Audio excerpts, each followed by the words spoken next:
নমস্কাৰ, আপুনি চাই আছে দুপৰৰ সংবাদ। মই জয়ন্ত মাধৱ গোস্বামী। অৱশেষত ডিব্ৰু নৈ কাণ্ডৰ মূল অভিযুক্তৰ আত্মসমৰ্পণ।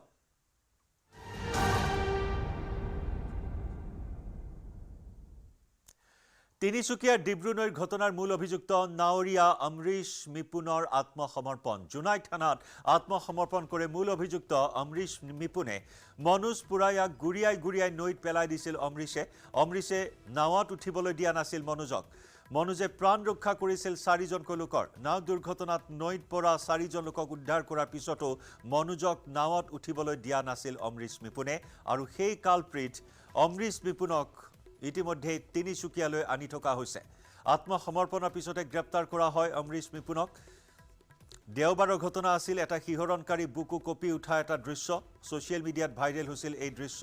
আৰু তাৰ পিছতে সৰ্বত্ৰে এইজন অভিযুক্তক কৰায়ত্ব কৰাৰ দাবী উত্থাপন হৈছিল। আৰু অৱশেষত আজি জোনাই থানাত আত্মসমৰ্পণ কৰে। ইতিমধ্যে অমৰীশ মিপুনক তিনিচুকীয়ালৈ আনি থকা হৈছে। মূল অভিযুক্ত অমৰীশ মিপুনে দেওবাৰৰ দিনটোত 4গৰাকী লোকৰ প্ৰাণ ৰক্ষা কৰা মনোজক নাৱত উঠিবলৈ দিয়া নাছিল। নাৱত উঠিবলৈ নিদি তিলকৈ মৃত্যুৰ মুখলৈ ঠেলি দিছিল, নদীত পেলাই দিছিল অমৰীশ মিপুনে মনোজ নামৰ লোকজনক। যিজন মনোজ পাৰিকা যথেষ্ট এটা দৰিদ্ৰ পৰিয়ালৰ লোক আছিল। মাছ বিক্ৰী কৰি খৰি বিক্ৰী কৰি পৰিয়াল পোহপাল দিয়া এজন লোক। আৰু সেই লোকজনে নিজৰ জীৱনক তুচ্ছ জ্ঞান কৰি নৈত জঁপিয়াই পৰিছিল নাও দুৰ্ঘটনাগ্ৰস্ত হোৱা দেখি। আৰু দুৰ্গত 4গৰাকীকৈ যাত্ৰীক উদ্ধাৰ কৰাৰ পিছত অৱশেষত নাৱত উঠিবলৈ নিদি গুৰিয়াই মৰিবলৈ এৰি দিয়া হ'ল নৈত। আৰু সেই কালপ্ৰিট এইজন অমৰীশ মিপুন অৱশেষত জালত পৰিল আৰক্ষীৰ। আত্মসমৰ্পণৰ পিছতে গ্ৰেপ্তাৰ কৰি বৰ্তমান তিনিচুকীয়ালৈ লৈ অনা হৈছে অভিযুক্ত অমৰীশ মিপুনক।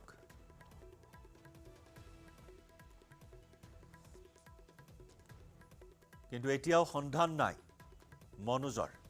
গুৰিয়াই ডিব্ৰু নৈত পেলাই হত্যাৰ চেষ্টা কৰা মনোজ পুৰায়া নামৰ লোকজনৰ এতিয়াও সন্ধান নাই। SDRFে উদ্ধাৰ অভিযান চলাই আছে যদিও লোকজনৰ সন্ধান উলিয়াবলৈ সক্ষম হোৱা নাই। মাছ ধৰি খৰি বিক্ৰী কৰি ঘৰখন চলাই থকা একমাত্ৰ লোকজন সন্ধানহীন হৈ থকাত এতিয়া হাহাকাৰ অৱস্থাৰ সৃষ্টি হৈছে পৰিয়ালটোত। 2 কন্যা আৰু এটি পুত্ৰ সন্তানৰ পিতৃ মনোজ একমাত্ৰ উপাৰ্জনকাৰী আছিল। ইফালে পিতৃৰ সন্ধানহীন হৈ থকাৰ খবৰ পায়ো ধনৰ অভাৱত ঘৰলৈ আহিব পৰা নাই পুত্ৰ।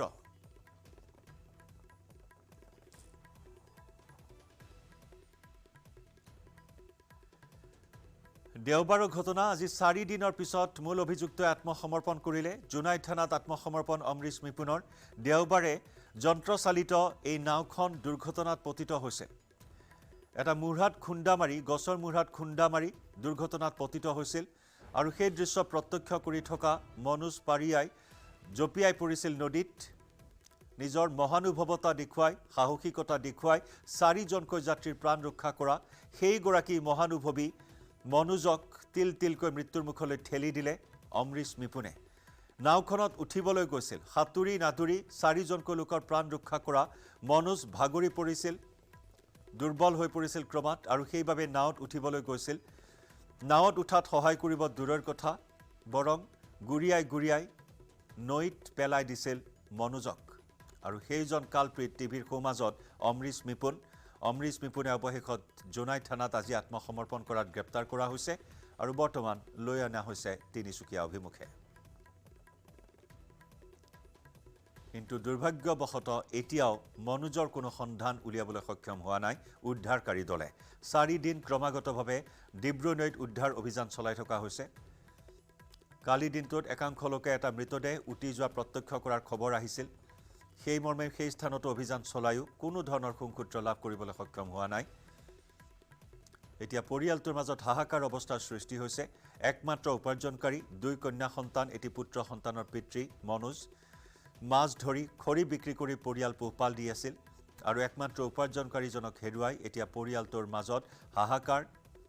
মূৰৰ ওপৰত সৰগ ভাগি পৰিছে পৰিয়ালটোৰ। 4 দিনেও সন্ধান উলিয়াব পৰা নাই মনোজৰ। এইখিনি মুহূৰ্তত আমি পোনপটীয়া সম্প্ৰচাৰত সংযুক্ত হৈছোঁ তিনিচুকীয়াৰ পৰা আমাৰ সতীৰ্থ সাংবাদিক উপাসনা বৰুৱা গোস্বামীৰ সৈতে। উপাসনা, আমি প্ৰথমে জানিব বিচাৰিম অমৰীশ মিপুনক বৰ্তমান তিনিচুকীয়ালৈ আনি থকা হৈছে। কিমান সময়ত তিনিচুকীয়াত উপস্থিত হ'ব, কি কাৰণত পেলাই দিছিল গুৰিয়াই মনোজক, সেইখিনি কথা এতিয়াও পোহৰলৈ আহিবলৈ বাকী আছে।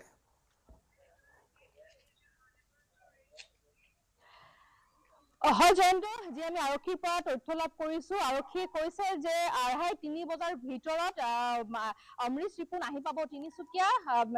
যিহেতু জোনাইত আজি পুৱাৰ ভাগত যিহেতু অমৃশ ৰিপুণে আত্মসমৰ্পণ কৰিছে জোনাই আৰক্ষীৰ ওচৰত, আৰু জোনাই আৰক্ষী তিনিচুকীয়া আৰক্ষী যিদৰে দল জোনাইত উপস্থিত হৈছিলে, আৰু এই মুহূৰ্তত যিহেতু অমৃশ ৰিপুণক জোনাইৰ পৰা পোনে পোনে তিনিচুকীয়ালৈ লৈ অহা হৈছে।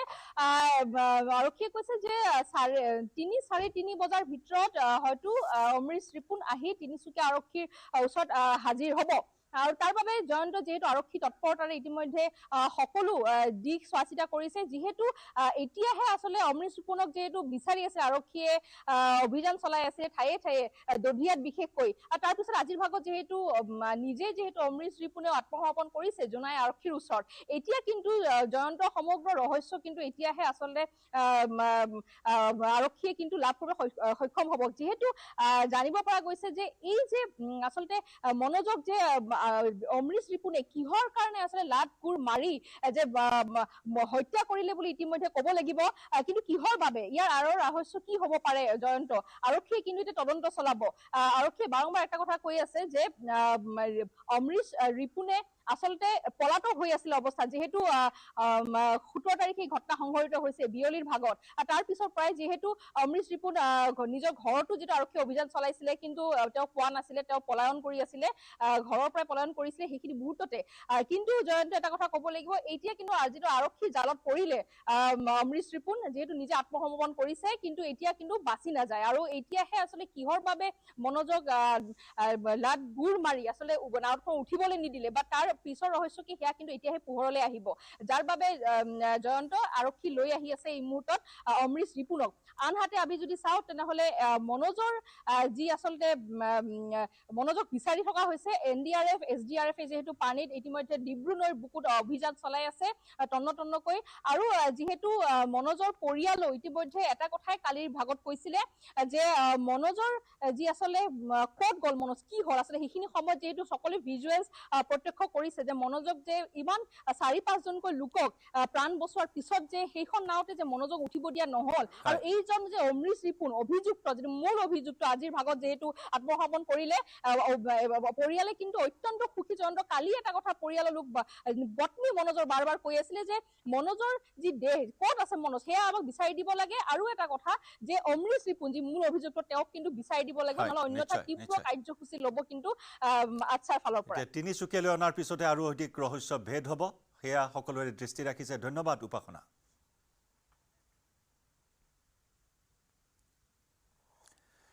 চানমাৰী আৰক্ষীৰ জালত পৰিছে চোৰৰ দল। পথৰ নিৰ্মাণ কাৰ্যত ব্যৱহৃত সামগ্ৰী চুৰি কৰা বৃহৎ দলক উৎখাত কৰে চানমাৰী আৰক্ষীয়ে।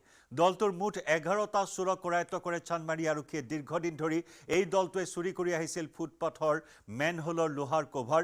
ধৃত চোৰকেইটা হ'ল চন্দ্ৰ গয়াৰী, চন্দন দত্ত, উত্তম দত্ত, জিতেন দাস, সানি চক্ৰৱৰ্তী, ৰাজেন বড়ো। লগতে জালত পৰিছে আজাৰ আলী, আজিউব খান, জেহেৰুল আলী, অমিত কুমাৰ সিন্ধ, অনিল গোয়েঙ্কা। চুৰি কাৰ্যত ব্যৱহাৰ কৰা এখন মালবাহী বাহনো জব্দ কৰে আৰক্ষীয়ে। মহানগৰীৰ বিভিন্ন স্থানৰ পৰা লোহাৰ সামগ্ৰী চুৰি কৰি ভৰলুমুখৰ এটা দলক গতাই দিছিল চুৰি সামগ্ৰীখিনি, আৰু তাৰ পিছত চুৰি সামগ্ৰীসমূহ চাংচাৰি, ঘগ্ৰাপাৰ, ৰঙিয়া আদি বিভিন্ন স্থানলৈ সৰবৰাহ কৰা হয়। অধিক তথ্যৰ বাবে বৰ্তমান এই গেংটোক জেৰা অব্যাহত ৰাখিছে আৰক্ষীয়ে। সতীৰ্থ সাংবাদিক বিৰিঞ্চি কুমাৰ ডেকাৰ সৈতে সংযুক্ত হৈছো পোনপটীয়া সম্প্ৰচাৰত। বিৰিঞ্চি, এটা বৃহৎ দল, যিটো দলে এক প্ৰকাৰ সন্ত্ৰাস চলাইছিল গুৱাহাটী মহানগৰীৰ বিভিন্ন নিৰ্মাণ কাৰ্যৰ যিসমূহ ৰড, যিসমূহ লোহাৰ সামগ্ৰী ব্যৱহাৰ কৰা হয়, বিশেষকৈ ফুটপাথ, মেনহোলৰ এই সামগ্ৰী চুৰি কৰা এটা বৃহৎ গেং, 11জনীয়া এই গেংটো সন্দৰ্ভত শেহতীয়াকৈ আৰু কি তথ্য লাভ কৰা হৈছে? নিশ্চয় জয়ন্ত, যে আচলতে মহানগৰীৰ যিসমূহ মেনহোলৰ ঢাকনি আছে, লোহাৰ ঢাকনি চুৰ কৰা সেই গেঙত আচলতে আছে কেইবাটাও প্ৰভাৱশালী চক্ৰ, আৰু তাৰে ভিতৰত হৈছে GMCৰ বহুকেইজন ঠিকাদাৰ এই মুহূৰ্তত জড়িত থকাৰ তথ্য আৰু চানমাৰী আৰক্ষীয়ে লাভ কৰিছে। আৰু সেই যিসকল আচলতে ঠিকাদাৰ আছিল, সেই ঠিকাদাৰসকলৰ বিৰুদ্ধে অভিযান আৰম্ভ কৰিছে। আৰু আমি যদি কওঁ যে ৰঙিয়াৰ যিটো আমি উদ্যোগৰ কথা কৈছোঁ, লোহাৰ উদ্যোগ, সেই লোহাৰ উদ্যোগটোত এইসমূহ মেনহোলৰ ঢাকনি লৈ গৈ তাত গলাই পেলোৱা হয়, আৰু গলাই পেলাই তাত যিসমূহ অন্যান্য সামগ্ৰী, ৰড বা অন্যান্য যিসমূহ লোহাৰ সামগ্ৰীৰ প্ৰয়োজনীয় সেইসমূহ তাত নিৰ্মাণ কৰি পেলোৱা আৰু সেইসমূহ বজাৰত পৰৱৰ্তী মুকলি কৰি দিয়ে। আৰু এই ধৰণৰ নেক্সাছটো এনেধৰণৰ যে তাতে 3টা চক্ৰ আছে।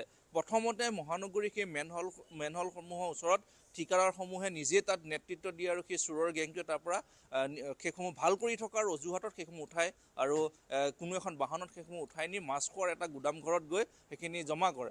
মাছখোৱাৰ সেই গুদামঘৰত যেতিয়া পৰ্যাপ্ত পৰিমাণৰ হ'ব, বৃহৎ পৰিমাণৰ সেইখিনি লোহাৰ সামগ্ৰীখিনি পৰৱৰ্তী সময়ত ৰঙিয়াৰ সেই যিটো আমি প্ৰাইভেট কোম্পানীৰ কথা কৈছোঁ উদ্যোগ, সেই চেৰাউগীৰ যি নেতৃত্ব থকা সেই লোহাৰ উদ্যোগটোত গৈ বিক্ৰী কৰি দিয়ে। আৰু এই ধৰণে এটা চেইন ছিষ্টেমত এনেধৰণে চলি আছে, য'ত GMC ঠিকাদাৰ আছে বা GMC অন্য ধৰণৰ বিষয়াও হয়তো জড়িত থাকিব পাৰে। মহানগৰ আৰক্ষীয়ে সেইখিনি তদন্ত কৰি আছে।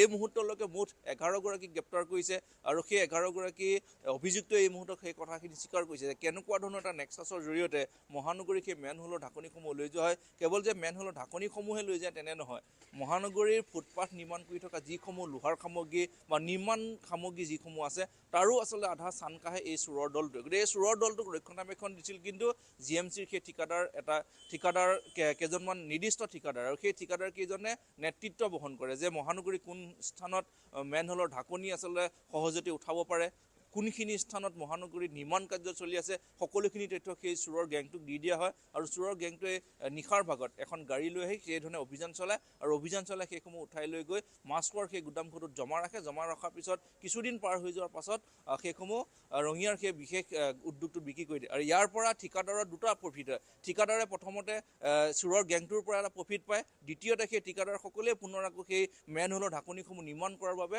তেওঁলোকে কামটো নিবিদা পায়। গতিকে এই ধৰণৰ এটা নেক্সাছ চলি আছে ঠিকাদাৰসকলৰ মাজত। গতিকে চানমাৰী আৰক্ষীয়ে এই ঠিকাদাৰৰ বিৰুদ্ধে ইতিমধ্যে অভিযান চলাই আছে আৰু দেখা পোৱা গৈছে যে যিগৰাকী চেৰাউগী উপাধিৰ উদ্যোগটোৰ স্বত্বাধিকাৰী তেওঁক নিশাৰ CIDৰ কাষৰ যিটো কাৰ্যালয়, যি বৃহৎ ফ্লেট, সেই ফ্লেটৰ তেওঁ আছিল আৰু যোৱাকালি নিশা প্ৰায় 12 বজাৰ পৰা 2 বজাৰ ভিতৰত অভিযান চলাইছিল, কিন্তু তেওঁ ঘৰত পোৱা নগ'ল। তেওঁ এই মুহূৰ্তত পলাতক হৈ আছে। গতিকে তেওঁক যেতিয়া গ্ৰেপ্তাৰ কৰাৰ পিছত আৰু তথ্য ওলাব যে কোন কোন ঠিকাদাৰে তেওঁৰ লগত যোগাযোগ কৰে, কোন কোন ঠিকাদাৰে তেওঁৰ লগত যোগাযোগ কৰি সেই চুৰি সামগ্ৰীসমূহ তেওঁক গৈ এটা চেইনৰ মাধ্যমত বিৰিঞ্চি এটা চেইনৰ মাধ্যমত এই ধৰণৰ এটা চুৰি কাৰ্য, য'ত নেকি চকু কপালত উঠা কাণ্ড, নিৰ্মাণ কাৰ্যত যিসকল ঠিকাদাৰ জড়িত এই ঠিকাদাৰসকলে সাৰ পানী যোগাইছে এই চেইনডালত। গতিকে ইমান এটা ভয়াৱহ কেলেংকাৰী আৰক্ষীৰ নাকৰ তলতে ৰাজধানী গুৱাহাটী মহানগৰীতে চলি আহিছে। লগতে আৰক্ষীৰ নিলিপ্ততাও কিন্তু উন্মোচিত হৈছে এই ক্ষেত্ৰত। নিশাৰ ভাগত আৰক্ষীৰ পেট্ৰলিঙৰ কথা কোৱা হয়, স্মাৰ্ট আৰক্ষীৰ দপদপনি বা গিজগিজাই থকাৰ পিছত এই ধৰণৰ এটা কাৰবাৰ চলি আছে গুৱাহাটীত। নিশ্চয় জয়ন্ত, আচলতে এইখিনি ক্ষেত্ৰত আৰক্ষীৰ কেতবোৰ ভুল আছে, কিন্তু আৰক্ষীৰ ভুলৰ সমান্তৰালভাৱে মই প্ৰথমতে কৈছোঁ যে আচলতে যি স্থানত কাম কৰি থকা যায় তাত এজন দায়িত্বপ্ৰাপ্ত ঠিকাদাৰ থাকে। গতিকে ঠিকাদাৰজন যেতিয়া নিজে চুৰি হোৱা সেই জেগাটোত যেতিয়া উপস্থিত থাকিব, তেতিয়া আৰক্ষীৰ কিছু কিছু সময়ত ধৰি তেওঁলোকে সন্দেহ কৰিব নোৱাৰে যে যিহেতু ঠিকাদাৰগৰাকীয়ে কাম কৰি আছে। এনেধৰণৰ এটা পৰ্যায়ত আচলতে চুৰখিনি কৰা হয় যে ঠিকাদাৰগৰাকীয়ে সেই চুৰখিনি কামত লগাই থৈছে, কিন্তু আচলতে সেই কাম কৰি থকা নাছিল, যে তেওঁলোকে চুৰহে কৰি আছে। গতিকে সেই কথাটো এই ধৰণৰ যেতিয়া আৰক্ষীয়ে এজনৰ পিছত এজন যেতিয়া চুৰ যেতিয়া গ্ৰেপ্তাৰ কৰিছে, তেতিয়া সেই আচলতে নেক্সাছটো পোৱা লাগে। এতিয়াৰ পৰা চানমাৰী আৰক্ষীয়ে হয়তো যিসমূহ স্থানত এনেধৰণৰ মেনহোলৰ কাম চলি আছে, য'ত ফুটপাথৰ কাম চলি আছে, য'ত অৰ্ধনিৰ্মিত হৈ আছে কিছু কাম, সেই স্থানত এতিয়াৰ পৰা চোকা দৃষ্টি ৰাখিব বুলি চানমাৰী আৰক্ষীয়ে যিহেতু কৈছে। গতিকে এনেধৰণে আৰু এই মুহূৰ্তত মই সেইটোৱে কৈছোঁ যে যিসকল ঠিকাদাৰ আচলতে জড়িত হৈ আছে এই চুৰি কাৰ্যত, ঠিকাদাৰসকল জালত পৰাৰ পাছত হয়তো আৰু ভয়ংকৰ তথ্য পোহৰ লাগিব যে তেওঁলোকে আৰু কি কি ধৰণৰ নেক্সাছৰ লগত জড়িত। মই কৈছোঁৱে যে তেওঁলোকে কামটো পাব, কামটো পোৱাৰ পিছত সেই চুৰ কৰি লৈ যোৱাৰ পাছত চোৰৰ পৰাও তেওঁলোকে এটা কমিশ্যন পায়। গতিকে দুইফালৰ পৰা তেওঁলোকে লাভ হৈ আছিল। গতিকে সেই বিশেষ সেই সেইকেইজন যেতিয়া ঠিকাদাৰ জালত পৰিব, তেতিয়া সকলোখিনি কথা স্পষ্ট হ'ব যে মহানগৰীত কিমান দিনৰ পৰা এনেধৰণৰ এটা নেক্সাছ চলি আছিল আৰু কিমান আৰু এই নেক্সাছত আৰু বহু ৰৌবৰালিও জালত পৰাৰ সম্ভাৱনা আহি পৰিছে। ধন্যবাদ জনাইছোঁ বিৰিঞ্চি এই এক্সক্লুচিভ তথ্য আগবঢ়ালে।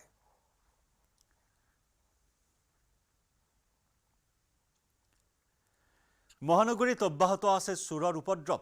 উলুবাৰীৰ GR কলিতা কমপ্লেক্সত চুৰি কৰিবলৈ আহি হাতে লোতে ধৰা পৰিল এটা গভাই চোৰ।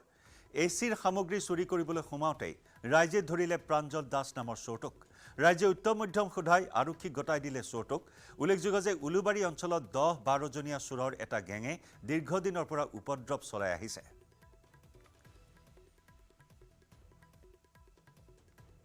এই বিল্ডিঙতে এতিয়ালৈকে 4-5 বাৰ হ'ল গতিকে ধৰাৰ কাৰণে ভাল হৈছে, বাকীখিনিয়ে যাতে সজাগ হ'ব, গম পাব যে আৰু চুৰ কৰিব নালাগে, ইয়াক ভীষণ শাস্তি দিব লাগে, ইমানেই। কিমান সময়ত আহিছিল চুৰটো গম পাই নেকি? গম নাপাওঁ, মোৰ অলপ দূৰণিত থাকোঁ, এই বিল্ডিঙতে কাম কৰোঁ, কিন্তু মই অলপ দূৰণিত থাকোঁ, গম নাপাওঁ এতিয়া। কি নিবলৈ আহিছিলে? এই এচিৰ তাৰ কাটিছিলে। কোন কোন আহিছিল? অকল ই আহিছিল আৰু আহিছিল? আৰু আহিছিলে আৰু এজন, তেওঁক ধৰিব পৰা নাই। তেওঁ পলাইছে মানে।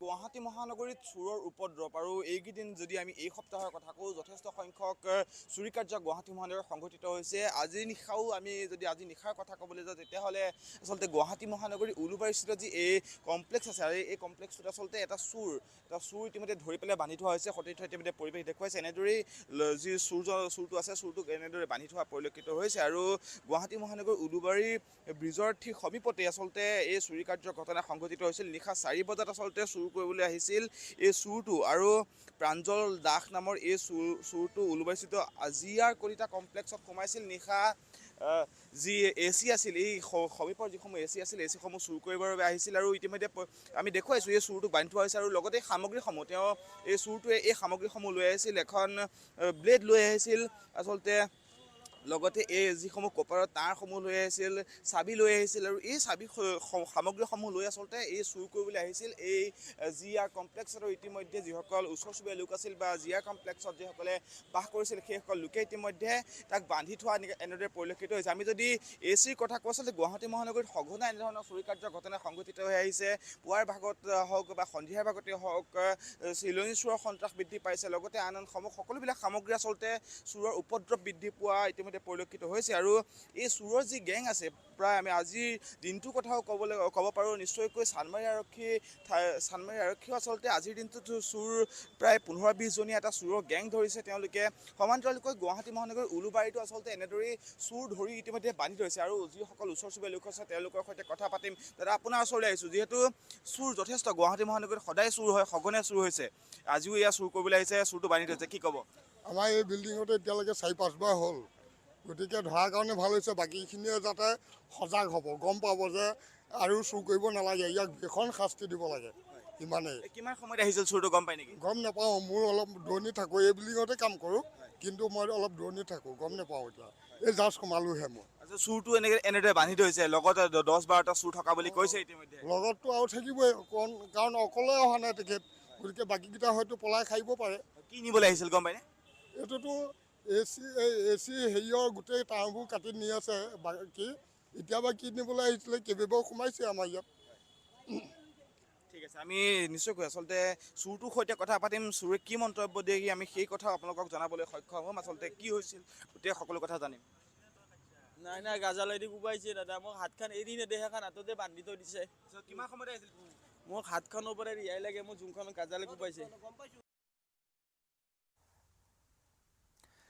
মহানগৰীত এইবাৰ ডেলিভাৰী বয়ৰ ৰূপত চেইন চোৰ।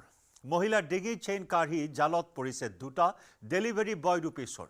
চান্দমাৰী আৰক্ষীৰ জালত পৰিছে 2টা চোৰ, ধৃত ভাস্কৰ কলিতা, অৰ্জুন মালাকাৰ।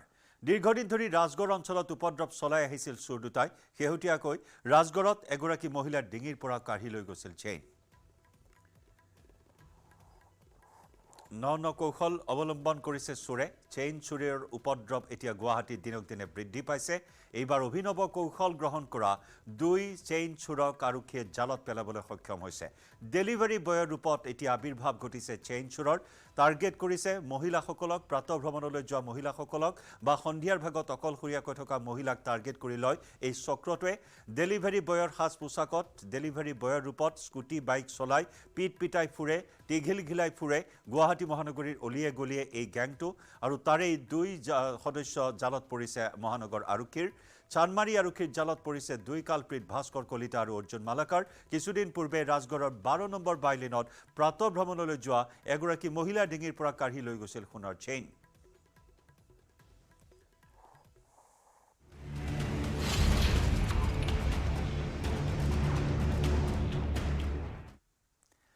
শান্তিপূৰ্ণভাৱে পুৱা 7 বজাৰ পৰা অব্যাহত আছে মহাৰাষ্ট্ৰ আৰু ঝাৰখণ্ড বিধানসভা নিৰ্বাচনৰ ভোটগ্ৰহণ।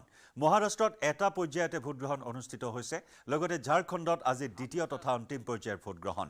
মহাৰাষ্ট্ৰৰ 288খন আসনৰ বাবে একেলগে ভোটগ্ৰহণ অনুষ্ঠিত হৈছে। মহাৰাষ্ট্ৰৰ মহাজ্যোতি আৰু মহাবিকাশ আঘাড়ীৰ মাজত হৈছে ভোটযুদ্ধ।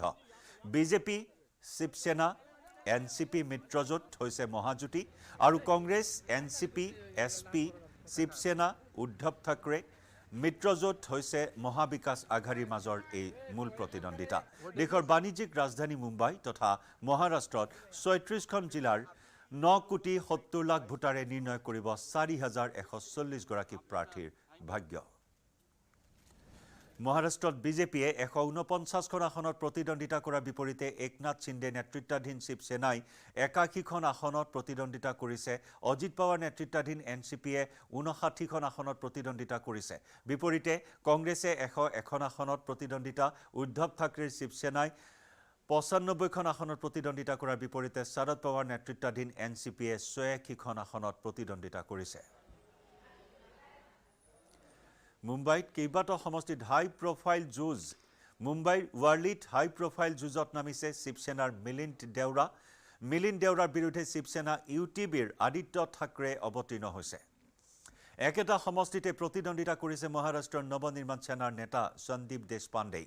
পাৱাৰ পৰিয়ালৰ দুৰ্গ বাৰামতীতো আকৰ্ষণীয় যুঁজ। বাৰামতীৰ নিৰ্বাচনত পাৱাৰ পৰিয়ালৰ মাজতে যুঁজখন হৈছে। উপ মুখ্যমন্ত্ৰী অজিত পাৱাৰক প্ৰত্যাহ্বান জনাইছে শৰদ পাৱাৰৰ নাতি যোগেন্দ্ৰ পাৱাৰে।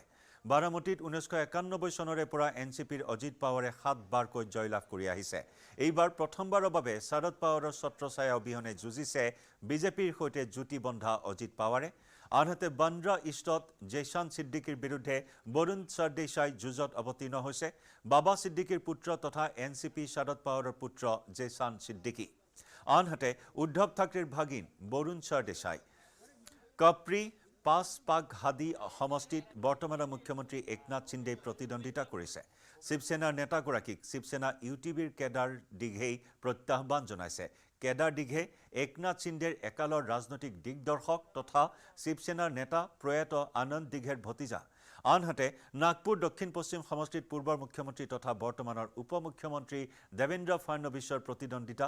ফাড়নবিছক প্ৰত্যাহ্বান জনাইছে কংগ্ৰেছৰ প্ৰাৰ্থী গুডাধে পাটিলে। নাগপুৰ সমষ্টিটোৰ পৰা ষষ্ঠবাৰৰ বাবে ফাড়নবিছে প্ৰতিদ্বন্দ্বিতা কৰিছে। নাগপুৰ দক্ষিণ পশ্চিম সমষ্টিত দেৱেন্দ্ৰ ফাড়নবিছৰ প্ৰতিদ্বন্দ্বিতা। ফাড়নবিছক প্ৰত্যাহ্বান জনাইছে কংগ্ৰেছ প্ৰাৰ্থী গুডাধে পাটিলে। নাগপুৰ সমষ্টিটোৰ পৰা ষষ্ঠবাৰৰ বাবে ফাড়নবিছৰ প্ৰতিদ্বন্দ্বিতা। ১৯৯৯ চনত পশ্চিম নাগপুৰৰ পৰা জয়লাভ কৰিছিল ফাড়নবিছে। ২০০৪ চনতো একেটা সমষ্টিৰ পৰা জয়লাভ কৰিছিল। আনহাতে ২০০৯ চনত গঠন হয় দক্ষিণ পশ্চিম নাগপুৰ সমষ্টি। ২০১৪-২০১৯ চনতো দক্ষিণ পশ্চিম নাগপুৰ সমষ্টিৰ পৰা জয়লাভ কৰে দেৱেন্দ্ৰ ফাড়নবিছে।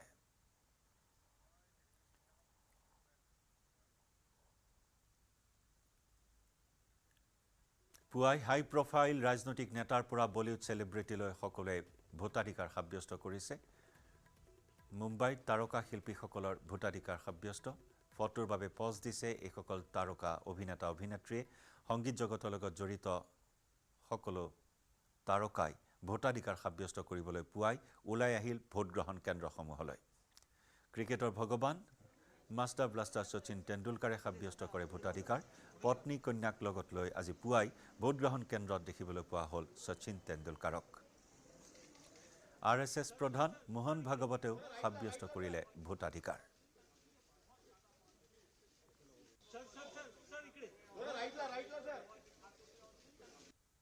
प्रजातंत्र में मतदान नागरिकों का कर्तव्य है और नागरिक कर्तव्यों को प्रत्येक नागरिक ने करना चाहिए। इसलिए जहाँ जहाँ जब मेरा मतदान है मैं वहाँ जाके पहले वो काम कर लेता हूँ दिन में, बाकी सब काम बाद में करता हूँ। अभी मैं बहुत दूर था, उत्तरांचल में था। एक दिन मेरे कार्यक्रम का कम करके केवल इसके लिए मैं कल रात को आया हूँ और आज चला जाऊँगा। तो मतदान ये कर्तव्य है, मतदाताओं ने मत देना चाहिए। জনপ্ৰিয় অভিনেতা ৰাজকুমাৰ ৰাওক দেখিবলৈ পোৱা হ'ল পুৱাই ভোটাধিকাৰ সাব্যস্ত কৰিবলৈ ওলাই আহিল ভোটগ্ৰহণ কেন্দ্ৰলৈ। সমান্তৰালকৈ অক্ষয় কুমাৰে সাব্যস্ত কৰিলে ভোটাধিকাৰ। मैं देख रहा था कि सीनियर सिटीजन के लिए बहुत अच्छा इंतजाम किया हुआ। बहुत सफाई रखी हुई है एंड बस आज यही है कि सब लोग आएँ वोट करें, that is the most important. आप सुबह सबसे पहले पहुंचे हैं, आपसे पहले भी लोग पहुंचे थे। अर्ली आकर अपनी जिम्मेदारी निभाना कितना इम्पोर्टेंट है सर आपके लिए? बहुत बढ़िया है, आप भी तो आ गए थे, आप तो मुझसे पहले आ गए। এনচিপি নেতা শৰদ পাৱাৰেও ভোটাধিকাৰ সাব্যস্ত কৰিলে।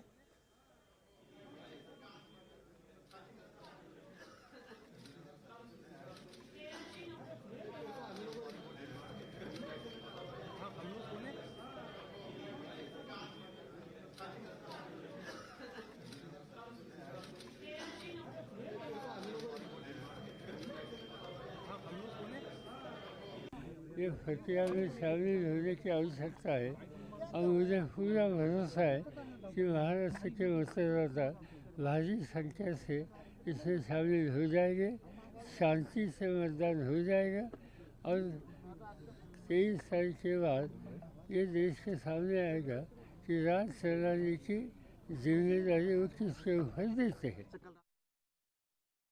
মহাৰাষ্ট্ৰৰ মুখ্যমন্ত্ৰী একনাথ সিন্দেও ভোটাধিকাৰ সাব্যস্ত কৰিলে। এয়া মহাৰাষ্ট্ৰৰ মুখ্যমন্ত্ৰী একনাথ সিন্দে। মহাৰাষ্ট্ৰৰ ৰাজনীতিত পট পৰিৱৰ্তন ঘটাইছিল একনাথ সিন্দে। গুৱাহাটীৰ হোটেল ৰেডিশ্যন ব্লুত বাহৰ পাতি সমগ্ৰ খেল পৰিৱৰ্তন ঘটাইছিল মহাৰাষ্ট্ৰৰ ৰাজনীতিৰ। এক নাটকীয় পৰিস্থিতিত মহাৰাষ্ট্ৰৰ মুখ্যমন্ত্ৰী পদত অধিষ্ঠিত হৈছিল একনাথ সিন্দে। শিৱসেনাৰ পৰা ফালৰি কাটি আহি শিৱসেনাৰ কেইবাজনো বিধায়কে একেলগে বিজেপিৰ সৈতে চৰকাৰ গঠন কৰে আৰু সেই একনাথ সিন্দে আকৌ এবাৰ মহাৰাষ্ট্ৰৰ মুখ্যমন্ত্ৰীৰ গাদীত বহাৰ মানসেৰে নিৰ্বাচনত অৱতীৰ্ণ হৈছে। এয়া একনাথ সিন্দে সপৰিয়ালে ভোটাধিকাৰ সাব্যস্ত কৰে। आज बहुत ही लोकशाही का एक पवित्र दिन है, ये उत्सव है, ये लोकशाही को समृद्ध और मजबूत करने वाला उत्सव है। इसमें सभी ने मिलकर इस उत्सव में सहभागी होना चाहिए, सभी ने वोट करना चाहिए क्योंकि ये महाराष्ट्र को शक्तिशाली बनाएगा, देश की अर्थव्यवस्था को मजबूत बनाएगा। इसलिए आज का दिन बहुत ही महत्वपूर्ण है। ये मतदान सभी लोग करें और हमारी लोकशाही समृद्ध करें, प्रगल्भ करें, मजबूत करें। और पिछले 5 साल का कारोबार लोगों ने देखा है। 2019 में क्या हुआ था लोग आज भूले नहीं है। लोगों का मैंडेट क्या था और लोगों का मैंडेट था महायुति, जनता का मैंडेट था महायुति, लेकिन सरकार महायुति की नहीं बनी। इसलिए वो लोगों के ध्यान में है पूरी तरह। और 2.5 साल का कार्यकाल भी देखा है उन्होंने और हमारे 2.5 साल का भी देखा है। और इसलिए हमारे 2.5 साल में एक तरफ विकास, जो विकास को रोका था हमने उसको शुरू किया। বলিউডৰ জনপ্ৰিয় অভিনেত্ৰী উৰ্মিলা মাতোণ্ডকাৰ উৰ্মিলাই ভোটাধিকাৰ সাব্যস্ত কৰে। পুৱাই ভোট কেন্দ্ৰলৈ ওলাই আহিল জনপ্ৰিয় অভিনেত্ৰীগৰাকী।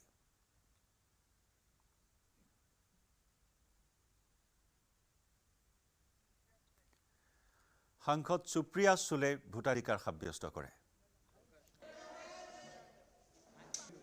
अंदर नहीं जाएगा, परेशान मत होइए।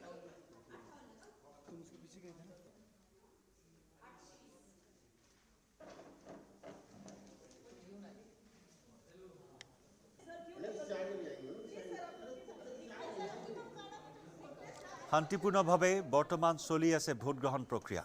যথেষ্ট আকৰ্ষণীয় এইবাৰ যুঁজ মহাৰাষ্ট্ৰ বিধানসভাৰ।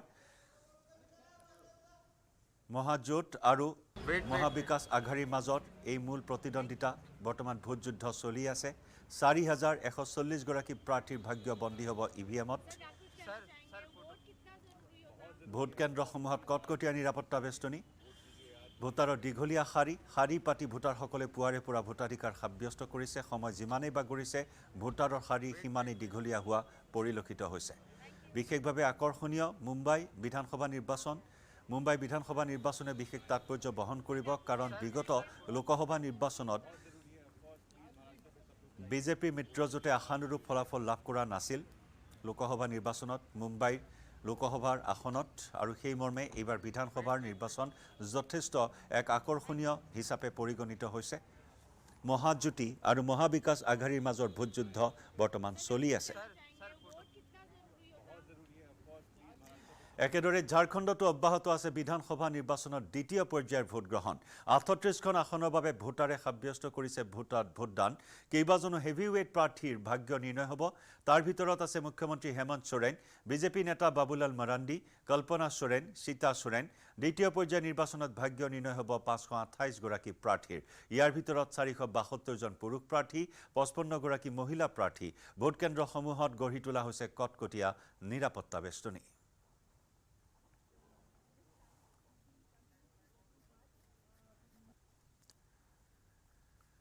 ইয়াত ঝাৰখণ্ডৰ কেইবাগৰাকী হেভিৱেট প্ৰাৰ্থীৰ তথ্য আমি জনাইছো জামতাৰা সমষ্টিত ডাক্তৰ ইৰফান আনসাৰী জাৰমুণ্ডি সমষ্টিত বাদল পাত্ৰলেখৰ প্ৰতিদ্বন্দ্বিতা এই কেইগৰাকী হেভিৱেট প্ৰাৰ্থীৰ ভাগ্য আজি বন্দী হ'ব সাৰথ সমষ্টিৰ প্ৰাৰ্থী হৈছে ৰণধীৰ সিং পুৰায়াহাট সমষ্টিত প্ৰদীপ যাদৱৰ প্ৰতিদ্বন্দ্বিতা মহেশপুৰ সমষ্টিত ষ্টিফেন মাৰাণ্ডীৰ প্ৰতিদ্বন্দ্বিতা দুমকা সমষ্টিৰ প্ৰাৰ্থী হৈছে বসন্ত সোৰেন এইসকল গুৰুত্বপূৰ্ণ প্ৰাৰ্থীৰ আজি ভাগ্য বন্দী হ'ব লয়ছ মাৰাণ্ডী জামা সমষ্টিৰ প্ৰাৰ্থী লিট্টিপাৰা সমষ্টিৰ প্ৰাৰ্থী হৈছে হেমলাল মুৰ্মু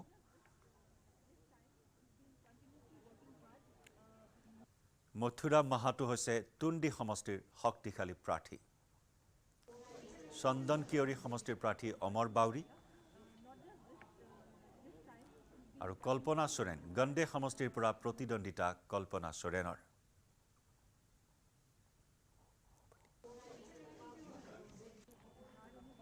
আজি 38খন আসনৰ বাবে ঝাৰখণ্ডৰ দ্বিতীয় তথা অন্তিম পৰ্যায়ৰ ভোটযুদ্ধ ঝাৰখণ্ড নিৰ্বাচনে এবাৰ বিশেষ তাৎপৰ্য বহন কৰিছে বাংলাদেশী ইস্যু হিচাপে লৈ বিৰোধীয়ে যথেষ্ট প্ৰচাৰ চলাইছে অসমৰ মুখ্যমন্ত্ৰী ডক্টৰ হিমন্ত বিশ্ব শৰ্মাই গুৰুদায়িত্ব গ্ৰহণ কৰিছে এবাৰ ঝাৰখণ্ড বিধানসভা নিৰ্বাচনৰ প্ৰচাৰ অভিযানৰ ক্ষেত্ৰত গতিকে অসমৰ মুখ্যমন্ত্ৰীগৰাকীৰ ভূমিকাও এবাৰ বিশেষভাৱে চৰ্চিত হৈছে এক কথাত অসমৰ মুখ্যমন্ত্ৰীগৰাকীৰো যেন অগ্নি পৰীক্ষা ঝাৰখণ্ডৰ বিধানসভা নিৰ্বাচন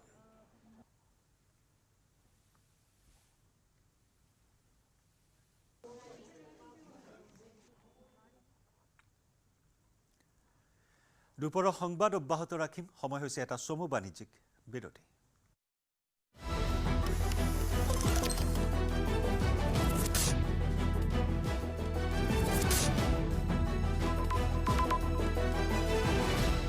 সৰ্বোত্তম TMT